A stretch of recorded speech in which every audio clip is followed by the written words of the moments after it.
and welcome to this Friday Live. Let me put on my earmuffs with Mindful with Your Baby. And today we're going to answer all your questions about first life, first year of a baby. Oh my God, I really have to land and get used to these controls. So I had a lovely question from a soon-to-be father. He told me that although it was going to be a time away, he's going to be a parent in July, he already would really like to know what moments are crucial in creating a healthy bond with his child. I'm going to share a few slides with you to show you what I know from a mindful parenting point of view. But first, I will tell you why I'm speaking in English. I'm from Mindful met je Kindje, and in English that's called Mindful with Your Little One, at least that's the working title. But I have some very exciting news, and that is that on the 18th of March, we are going to start an online group course in English. And we already have participants from Ireland, and it's open, of course, to participants from the whole of Europe. And that's fantastic. So today I wanted to share with you what I know about life with babies, so you can get an impression of who I am and what mindful parenting is all about. And we also have another little scoop at the end that I won't go into right now. But at this very moment, let me check how it works with all the comments. It's all new to me. We will first dive into the question. Okay, so what kind of moments are most important for building up a relationship with your child, especially in year one?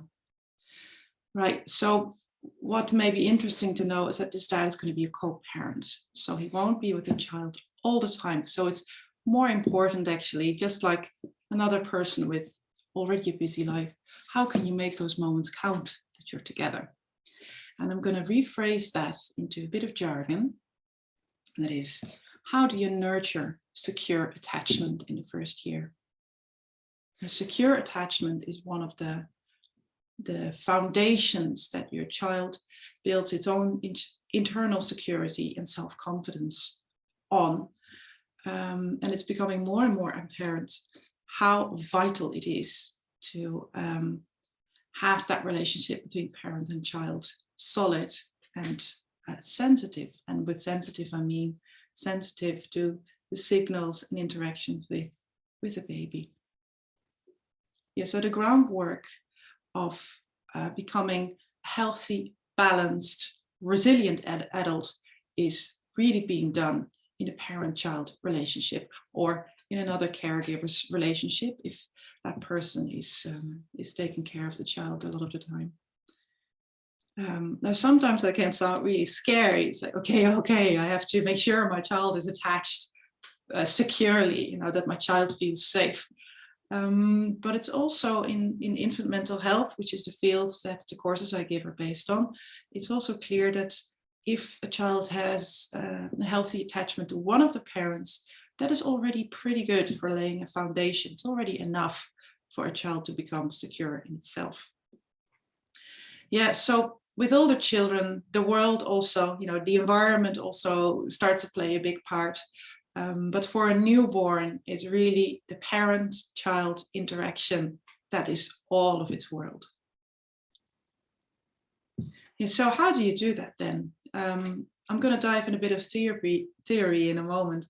But first of all, newborns aren't helpless. Newborns, you may have noticed, already try to make eye contact.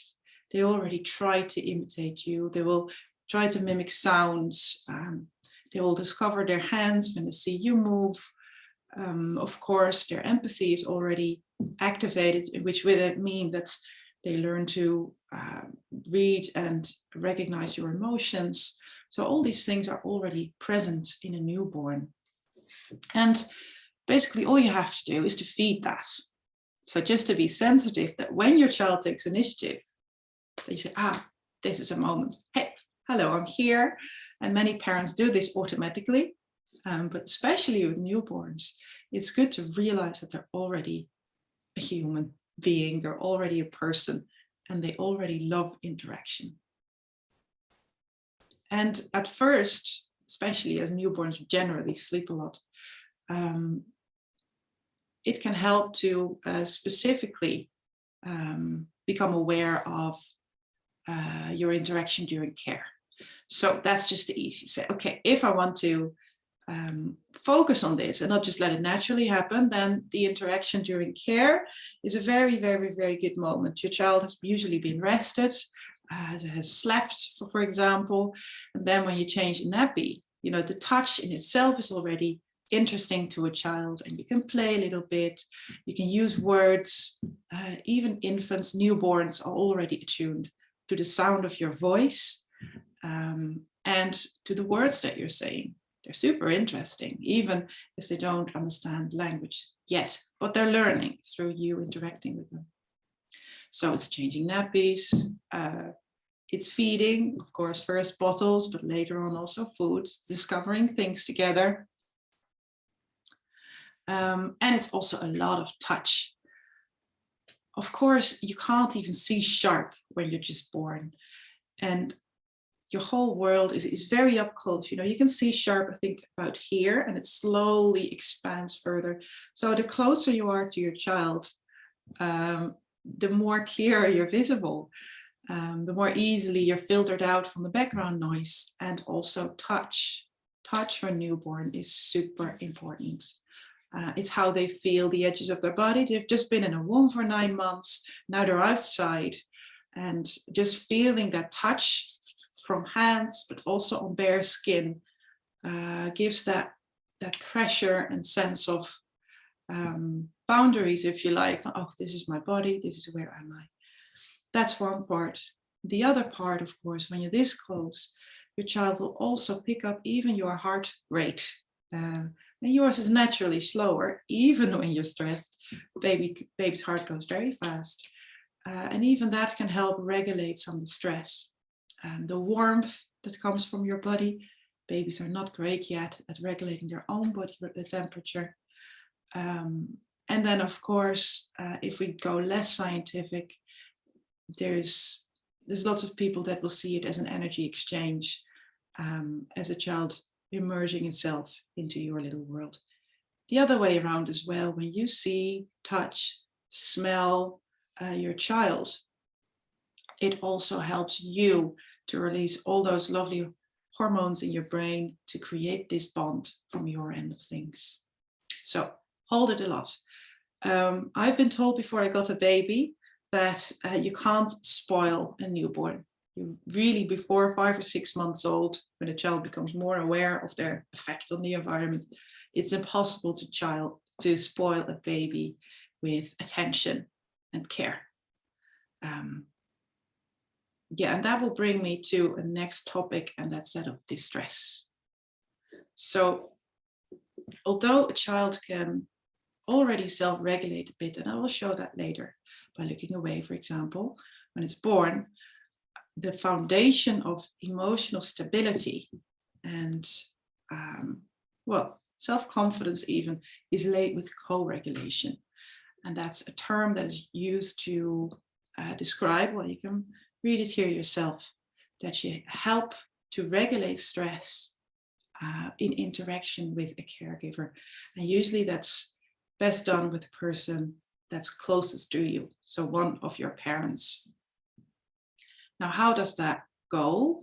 The parent will be sensitive to your signals. So you're in distress, there's a little infant, there's a little newborn, and the parent will show you with, usually parents already automatically do this, mirroring a little bit the emotion, like, oh, you know, you're really sad or something, and it's okay. So with the tone of voice, you know how to comfort, right? You hold your baby, you rock it a bit.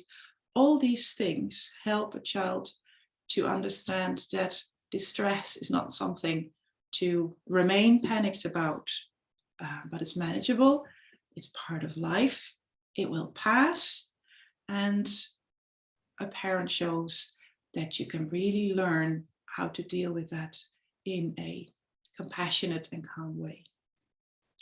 So First, the parent gives the good example, so to say, through not freaking out when a child is crying, in theory, not freaking out, responding to the signals. For example, a child can be in distress over many things. It can be too cold, it can be too warm, can be hungry, can have pain, it could be growing pains, whatever. Or it could be frightened. There can be many things that can startle or distress a newborn. And when a parent tries to find out what a child needs and comfort it, that's when the child gains the trust, first of all, and that the stress is manageable, but also into the parent. Now, it can be quite difficult to tell what it is a young baby needs. There is a very nice tool that I recommend that I use with my second child. It's called the Dunstan baby language. I actually just got it as a matrix, saying, okay, if a baby says, it's cramps, if it says, it's tired, or there's different sounds that you can recognize after some weeks as indicating specific responses. Now, these matrices, these give an example, but then of course they give you a fill-in form to say, okay, how does it sound with my child? And when you keep a little diary, it becomes much easier to recognize, I did this, and then the child settled down, or it made that noise, it turned out to be dirty nappy, or to be hungry. So things like that. So Dunstan baby language can be a good help for this, recognizing the needs of your newborn. So as I said, a child is not entirely helpless during distress. What many babies do is they will look you into your eyes for interaction, but then when they had their fill, when they're perhaps overstimulated or are going near overstimulation, they'll just look away. Some parents will take this personal. It's not. It's pure self-regulation. Even when a child is frightened watching a movie, just let it look away. It's a natural instinct to make sure that they're not overwhelmed by whatever input is coming in. So of course they will wriggle, the body repositioning, that can help to become comfortable. They're self-soothing in many ways. Soothers can sometimes help. Distraction, grown-ups do it too. Put on a bit of Netflix. Problem solving, even infants will try to do that.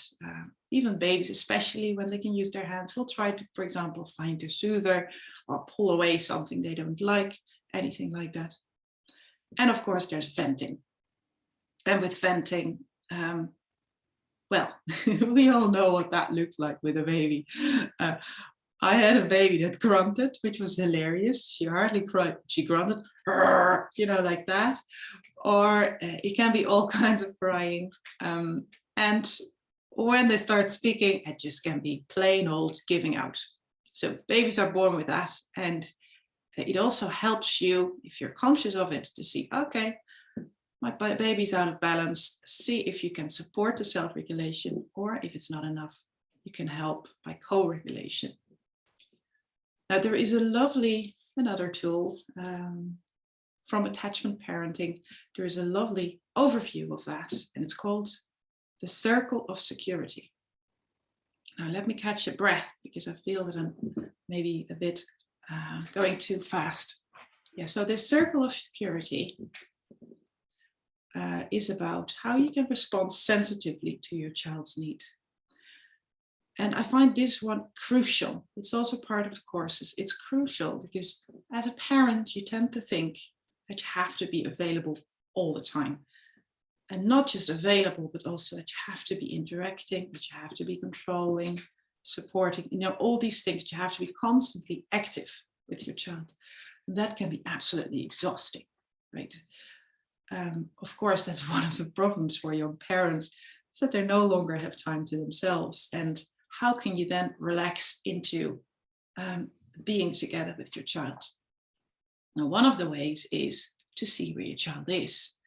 What are the needs of your child in this moment? And this little diagram helps you with that. Okay, so we're going to go through it. We start at the secure base on the left. So your child is rested for whatever reason. Let's say your baby can already crawl. It's a bit easier to recognize this when your child's a little bit bigger. Your toddler is happy, and because all the needs are fulfilled for safety, physical needs like hunger, all these things, your child is ready to venture into the world. Naturally happens. You don't have to make them play. Children just do, as you probably know. Now, in that moment, you become the secure base. So your role is to be there and to support your child in its exploration. That's the technical term we use for that. So when a child goes on exploring, which can take any form or shape, what a child needs in general from you is that you watch over it, of course. So you make sure that your child is safe, that you delight in me. You will see your baby often looking back, smiling when they discover something. And of course, when you smile back, you don't have to even get up from your chair. If you just smile back and show that you're interested in what the child is doing, that you're partaking in their exploration, that's really feeding the initiative and enthusiasm of your baby. And then when a child needs help, you can give it, if it's trying to do something difficult with toys and it only needs a little nudge, that's a moment to join into that. Now, enjoy with me is, of course, not just enjoying the child itself, but enjoying the play. That's the interactive part. Now, of course, you don't have to do everything all the time at the same time, because your baby will be shifting its focus to play, to you, to whatever, to exploring some more and going on adventures. So if you hold this lightly in your head, it becomes much more relaxing just to sit and observe. Now, at some point, something will happen during exploration. It can just be simply hunger or feeling tired, or something became too difficult or frustrating, or maybe there was an interaction with a sibling or something else that wasn't so nice, that evoked emotions. And in that moment, your role shifts from secure base to safe haven. And that means that your child needs you to protect the child, of course, from danger, but also maybe from aggression of others or from itself, when it gets too wild, to comfort, of course, and of course to delight in me. Like, just imagine you're in distress and you see your parents with open arms. That's also why the symbol is like that. There's open arms, and yes, you're welcome. You're so welcome to come back. Happy to have you home. You don't have to say anything like that, but that's the attitude and the sensation. And then organize my feelings. That's again the co-regulation. Especially when a child's a little bit bigger, it helps to phrase what's happening. I see you have tears. You seem sad. That wasn't so nice, was it? Yeah, I understand that. And maybe something needs, happening. I don't know. Trousers need to be changed if they're wet. I have no idea what it is. Something like that. But the main thing is that by vocalizing feelings and showing also that it's okay, it's nothing to panic about these feelings, you help a child to internalize the emotional safety and security that it needs. Now, there's a little bit at the bottom there as well, which is lovely. By following your child, and of course, as a parent, the children want you to be bigger, stronger, wiser, and kind, all these qualities. But following your child's needs doesn't mean following it around. It means that you can sit back and just jump in when it's necessary. Okay. There are principles behind the circle of security from attachment parenting. I've plonked it in there. We're not going to go into it too much, but you can always pause and read it to see what, from attachment parenting point of view, the basis is also for mindful parenting of secure relationships. Now, if I know one thing that usually dads are good at, of course, is play. Again, the interaction, the back and forth, your children thrive on it. They can experiment, they can try out new behaviors, they can learn to mimic, they can learn new sounds. There's so many things that happens, and it's just super enjoyable to be together.